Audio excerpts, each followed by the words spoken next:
तो खारिया में इस बार कांग्रेस को लीड आना बड़ा सरप्राइज सा रहा, क्योंकि वाला गांव में 1400 वोट आए और बीजेपी को सिर्फ 813 वोट आए हैं। जी इन्हीं गांव के अंदर अगर हम आंकड़े देखें तो 2500 के करीब वोट वहां पर कांग्रेस ले रही है जी और सिर्फ बीजेपी को वहां 1332 वोट आ रहे हैं कि ये धोतड़, सुल्तानपुर या नानुआना यहाँ भी देखिए कांग्रेस लीड कर रही है।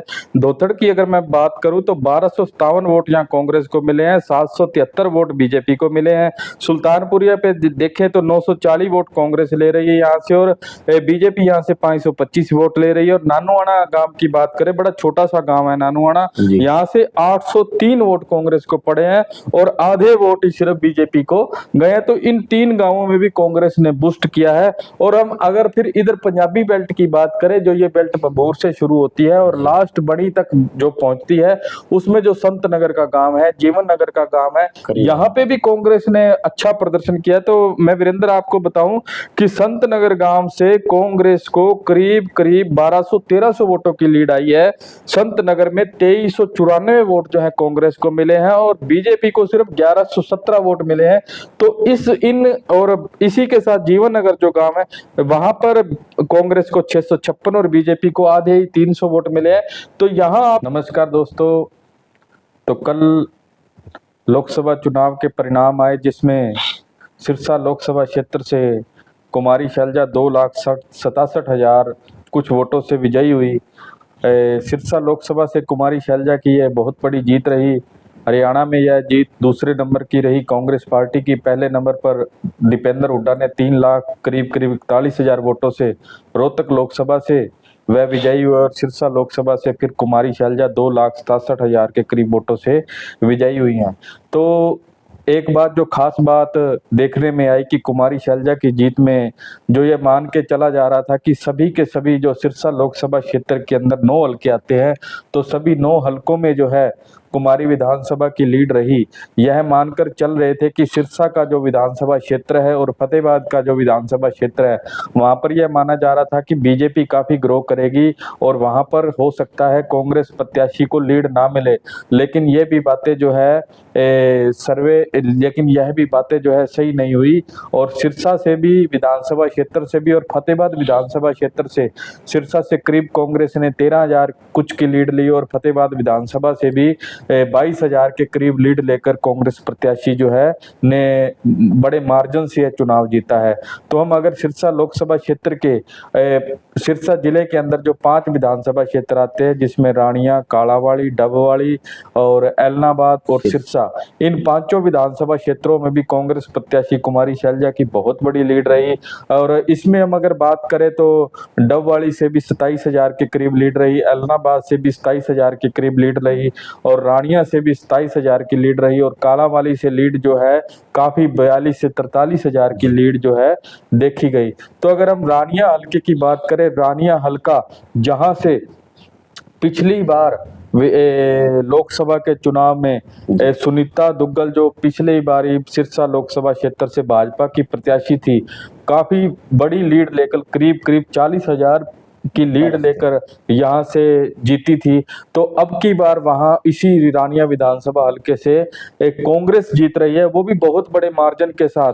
तो यह कहीं ना कहीं, क्योंकि इस सीट से जो है रानिया विधानसभा सीट से विधायक जो रहे हैं, क्योंकि अब मैं उनको रहा हुआ कहूँगा क्योंकि उन्होंने लोकसभा चुनाव लड़ने के लिए रानिया विधानसभा से इस्तीफा दे दिया था। मैं बात करूंगा चौधरी रणजीत सिंह की, जो कि रानिया से 2019 में निर्दलीय विधायक जीते थे। निर्दलीय उन्होंने चुनाव लड़ा था, जब कांग्रेस ने उनकी टिकट काट दी तो वो निर्दलीय चुनाव मैदान में आए और उन्हें लोगों का रानिया के वोटरों का बहुत प्यार मिला और वो यहाँ से करीब करीब 20,000 वोटों के मार्जिन से चुनाव जीत के गए। बाद में परिस्थितियां ऐसी बनी कि भाजपा को जो है बहुमत नहीं आया और चौधरी रणजीत सिंह जो कि यहाँ से निर्दलीय विधायक थे, उन्होंने भाजपा को समर्थन दे दिया और भाजपा ने उन्हें जो है सरकार में कैबिनेट मंत्री का दर्जा दे दिया।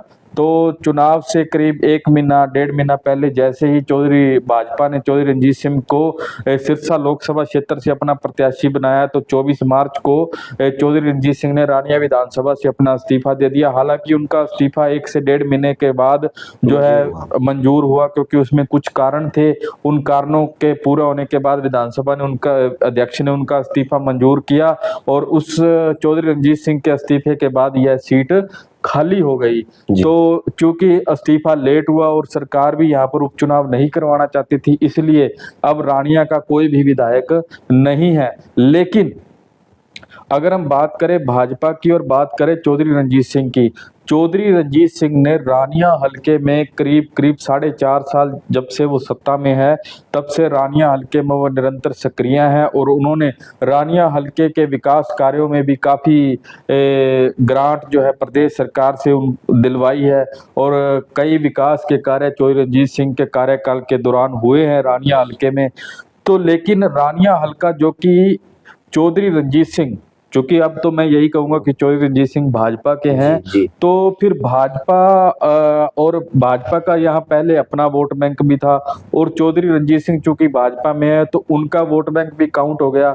तो दोनों वोट बैंक काउंट होने के बाद फिर भी अगर रानिया हलके से कांग्रेस पार्टी लीड लेकर जा रही है और भाजपा हार रही है, तो कहीं ना कहीं यह चिंता का विषय है भाजपा के लिए। और मैं ये मान के चलता हूं कि आने वाले चुनाव में, विधानसभा के चुनाव जब 2 महीनों के बाद होंगे, तो यह भाजपा के लिए एक बहुत बड़ी खतरे की घंटी है और कांग्रेस कि जितने भी कैंडिडेट यहाँ से चुनाव लड़ना चाहते हैं उनके लिए यह बहुत बड़ी खुशखबरी है कि रानिया हलके से कांग्रेस जो है 27,661 की लीड, जिसमें मैं अगर विस्तार से बताऊं तो रानिया हलके से कांग्रेस को 72,380 वोट आए हैं और बीजेपी को जो है 44,719 वोट आए हैं और इनेलो को जो है 13,168 वोट और जेजेपी को मात्र 1730 वोट आए हैं। तो हम इसी विधानसभा हलके में आगामी चुनावों का परिदृश्य क्या रहेगा विधानसभा का और किन कारणों की वजह से जो है यहाँ भाजपा प्रत्याशी को हार का मुंह देखना पड़ा, तो आज हमारे साथ चुनावी स्टूडियो में फिर से मौजूद हैं हमारे वरिष्ठ पत्रकार वीपी न्यूज के वीरेंद्र सिंह जी मलेठिया। तो वीरेंद्र जी, आप क्या मानते हैं कि रानिया हलके में ऐसा क्या कारण रहा कि भाजपा पिछड़ गई और कांग्रेस आगे आ गई? हार का कारण खारिया का यह रहा जी, क्योंकि पहले इनेलो पार्टी का दबदबा हुआ करता था और पीछे जेजेपी पार्टी ने भी हरी चुनरी चौपाल का एक कार्यक्रम किया था, ध्यान होगा आपको, बहुत बड़ा कार्यक्रम किया था खारिया गांव में। वहां भी जब उस टाइम जेजेपी बड़ी अप थी और चुनाव में जीती भी थी, उन्होंने सीटें भी हासिल की अच्छे बहुमत से। और बाद में अभी इनेलो, कांग्रेस, बीजेपी, जजपा चारों के मतलब मार्जिन में ऊपर नीचे होते होते लग नहीं हो रहा था। अभी इनेलो का गढ़, इनेलो खारिया से जीत के निकलेगी। भाजपा के भी वहाँ अच्छे कदावर नेता थे, क्योंकि खारिया एक राजनीतिक गांव है, लेकिन अब की बार इनेलो का कुछ भी वहां बंट नहीं पाया और ना ही जेजेपी का। तो शैलजा के साथ पुराने साथी थे वो जुड़ गए और राष्ट्रीय लेवल की वो नेता थी, उसका एक अलग बेनिफिट मिला शैलजा को, तो उसके कारण शैलजा जीत हासिल कर पाए। देखिए, खारिया जो गांव है ना, खारिया गांव अपने आप में एक राजनीतिक रूप से बड़ी विशेष पहचान रखता है और खारिया कहते हैं कि रानिया की राजधानी अगर खारिया को कहा जाए तो अतिशयोक्ति नहीं होगी। खारिया गांव से जिसको प्रत्याशी को सपोर्ट मिलती है उसको रानिया हलके में अवश्य ही जो है वो विजेता बनकर निकलता है, लीड निकलती है उसकी। तो खारिया में इस बार कांग्रेस को लीड आना बड़ा सरप्राइज सा रहा, क्योंकि वहां चौधरी रंजीत सिंह के वर्कर, क्योंकि चौधरी रंजीत सिंह भी जब भाजपा में चले गए तो उनके वर्करों ने भी वहां बूथ संभाला खारिया गांव का। तो माना यह जा रहा था कि भाजपा खारिया से अवश्य लीड लेकर निकलेगी, क्योंकि भाजपा का पुराना पेट वोट भी है खारिया में और चौधरी रंजीत सिंह के समर्थकों का अगर वोट साथ में मिल जाए तो वहां भाजपा, अब जहां भाजपा 1596 वोट ही ले पाई, वहां भाजपा को लीड लेनी चाहिए थी, लेकिन रिजल्ट उल्ट आए हैं। तो यहाँ कहीं ना कहीं बहुत चिंता का विषय है। तो यह मानना होगा कि कहीं अगर चौधरी रंजीत सिंह खुद यहाँ प्रचार में होते तब थोड़े से आंकड़े और होते। और यहाँ खारिया गांव में जैसे ये कहा जा रहा था कि इनेलो भाई काफी बूस्ट करेगी, लेकिन वो चुनाव परिणाम इनेलो नहीं दे पाई। पूरे मतलब अगर रानिया विधानसभा के अंदर बात करें तो इनेलो को सिर्फ 13,168 वोट आए हैं। तो कहीं ना कहीं जो वोटर जो है वो सिर्फ कांग्रेस और बीजेपी को ही जो है वोट डालने में उन्होंने दिलचस्पी दिखाई। और एक बड़ी बात, जो खारिया गांव के सरपंच हैं माया देवी और जिनके पति है तेग बहादुर पूनिया, वो उनका जो है डॉक्टर केवी सिंह से उनके राजनीतिक अच्छे रिश्ते हैं। तो यह भी मैं मान के चलता हूं कि यहाँ तेग बहादुर पूनिया की मेहनत भी काफी रंग लाई। सरपंच और सरपंच प्रतिनिधि ने जो मेहनत करी कांग्रेस पार्टी के लिए, उसका भी जो है एक परिणाम सामने आया कि खारिया में पासा पलट गया। ऐसे ही अगर वीरेंद्र बात करें तो केहर वाला गांव भी राजनीतिक गांव है। यहाँ से शीशपाल केहरवाला और बड़ा मनीराम केरवाला जी का परिवार, मतलब ये मनीराम केरवाला का परिवार, ओम प्रकाश केरवाला का परिवार, ये सारा केरवाला परिवार अच्छा राजनीतिक वजूद रखता है। तो केरवाला गांव से भी जो है कांग्रेस जीती है। देखिए कांग्रेस को केरवाला गांव में 1400 वोट आए और बीजेपी को सिर्फ 813 वोट आए हैं जी। तो इसको लेकर आप क्या कहेंगे? इसका यह मतलब है सीधा सीधा, क्योंकि शिशपाल केरवाला जी वहां से विधायक है और पीछे मनीराम काड़ावाली से, क्योंकि उनका गांव शिशपाल केरवाला जी का केरवाला ही गांव है। और डॉक्टर गंगासागर केरवाला जी वो भी भाजपा से केरवाला गांव से ही है। दोनों में कांटे का मुकाबला लग रहा था क्योंकि दोनों ही लीडर थे। और वहाँ इनेलो के भी काफी नेता है, जैसे संदीप गुदारा वहाँ का जो युवा नेता है वो भी अच्छी मेहनत करता है इनेलो के लिए। लेकिन विधायक होने के नाते काड़ावाली से तो मौके का जनता को जो विधायक होता है उससे काम लेना होता है। वो कहीं ना कहीं उनके साथ ट्यूनिंग मिलने के कारण वहां से केरवाड़ा से कांग्रेस पार्टी जीत हासिल की। एक बात वीरेंद्र जी मैंने ये देखी कि बनी गांव ने सबसे आश्चर्यजनक जो है रिजल्ट दिया है। बनी गांव जो कहीं ना कहीं, क्योंकि हम मान के चल रहे थे कि वहां बनी गांव में इनेलो काफी बूस्ट रहेगी और इनेलो को बहुत वोट मिलेगा, लेकिन बनी गांव के अंदर अगर हम आंकड़े देखें तो 2500 के करीब वोट वहां पर कांग्रेस ले रही है जी। और सिर्फ बीजेपी को वहां 1332 वोट आ रहे हैं, जबकि चौधरी रंजीत सिंह के जो समर्थक हैं, पूर्व सरपंच है राम सिंह सारण, उन्होंने भी बड़ी में भाजपा के लिए बहुत बड़ी मेहनत करी।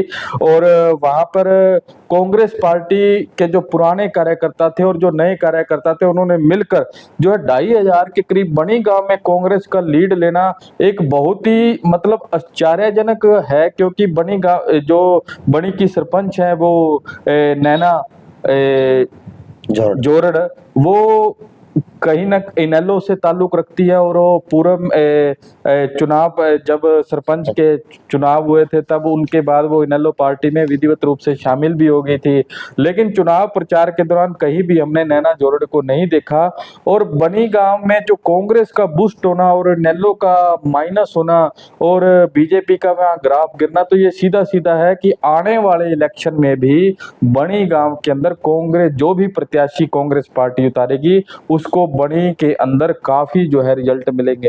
लोगों का पीछे, जैसे मनोहर लाल खट्टर की हमने बात की, मनोहर लाल खट्टर ने रानी हल्के में काफी जगह कार्यक्रम किए, लोगों की समस्याएं सुनने के लिए आए मनोहर लाल जी। जैसे बनी गांव में गए तो नैना जोड़ का जो वीडियो भी वायरल हुआ था, जो चुन्नी फेंकने का जो मामला सामने आया था, और वहाँ मनोहर लाल जी ने थोड़े उनके साथ अच्छा व्यवहार नहीं किया। उस वजह से एक बनी गांव के लोगों को और आसपास के गांव के रानी हल्के के कार्यकर्ताओं और उनके जो नजदीकी थे, उनको इस बात की टीस थी कि भाजपा को किस तरह हराया जाए। वो उसका सबसे बड़ा इफेक्ट पड़ा जो नैना जोड़ का साथ जो उसमें वो जो वीडियो वायरल हुई थी, उस वीडियो का बड़ा प्रभाव पड़ा। उसकी वजह से बनी गांव से भाजपा हारने का एक मेन कारण रहा। हाँ, दूसरा है, आप देखिए धोतड़, सुल्तानपुर या नानुआना, यहाँ भी देखिए कांग्रेस लीड कर रही है।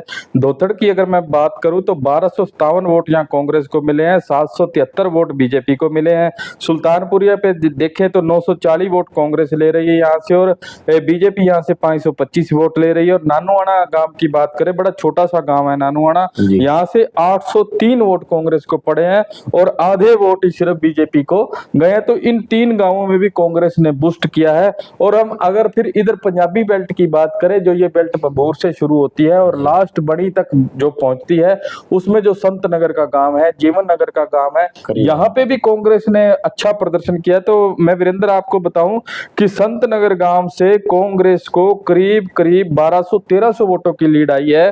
संत नगर में 2394 वोट जो है कांग्रेस को मिले हैं और बीजेपी को सिर्फ 1117 वोट मिले हैं। तो इसी के साथ जीवन नगर जो गांव है, वहां पर कांग्रेस को 656 और बीजेपी को आधे ही 300 वोट मिले हैं।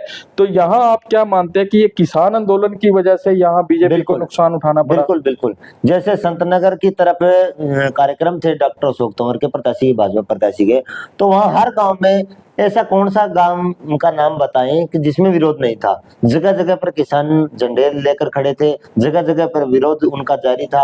और संतनगर का जो मामला तो हुआ वो तो सभी से कोई छुपा ही नहीं है, क्योंकि किसानों और पुलिस के बीच झड़प भी हुई, वो वीडियो भी वायरल हुई, उसका भी एक प्रभाव पड़ा। और कुल मिलाकर ऑल ओवर हम रानिया की बात करें या सिरसा जिले की बात करें या हरियाणा के पूरे की बात करें, तो ये चुनाव है किसी से ये नहीं था वे तंवर का चुनाव है या कुमारी शैलजा का चुनाव है या जेजेपी का है या इनेलो का। अब की बार ये चुनाव था मोदी को हराने का और जिताने का। भी मोदी को किस तरह हराया जाए और किस तरह जिताया जाए, उनके बीच में टक्कर थी। और कोई मामला नहीं था भी नेलो को जिताना है, शैलजा को जिताना है, वो मामला नहीं था। मोदी को गिराना और जिताना, इतने के बीच में मुकाबला था। ना कोई देश हित में था, ना कोई मुद्दे थे चुनाव के। कोई मुद्दे हो तो मुद्दे पर चुनाव तो लड़े, लेकिन मोदी को हटाना और लेना, ये दो ही प्रकार के मुद्दे थे। और इसी हिसाब से चुनाव जो भाजपा हारने और जीतने का काम किया। हाँ वीरेंद्र, ये देखिए, ये जो बेल्ट मानी जाती है, संत नगर, जीवन नगर, दमदमा, हरिपुरा, धर्मपुरा, करीवाड़ा, बनी, ये सारी की सारी जो है किसानी बेल्ट मानी जाती है। इधर से आगे आए आप, फिरोजाबाद हो गया, फिरोजाबाद से आगे ओट्टू है, बम्बूर है, नानकपुर है, ये सारी की सारी बेल्ट जो है किसानी बेल्ट मानी जाती है, पंजाबी बेल्ट मानी जाती है। तो यहाँ पे भी कांग्रेस प्रत्याशी ने, यानी कि पंजाबी बेल्ट के अंदर भी कांग्रेस प्रत्याशी ने बहुत बड़ी लीड प्राप्त की है। बड़ौलिया वाली की बात करें, वहां भी 1219 वोट कांग्रेस को आए हैं और बीजेपी को वहां सिर्फ 497 वोट आए हैं। नकोड़ा के अंदर अगर हम बात करें तो 732 वोट कांग्रेस पार्टी को मिले हैं और 479 वोट बीजेपी को मिले हैं।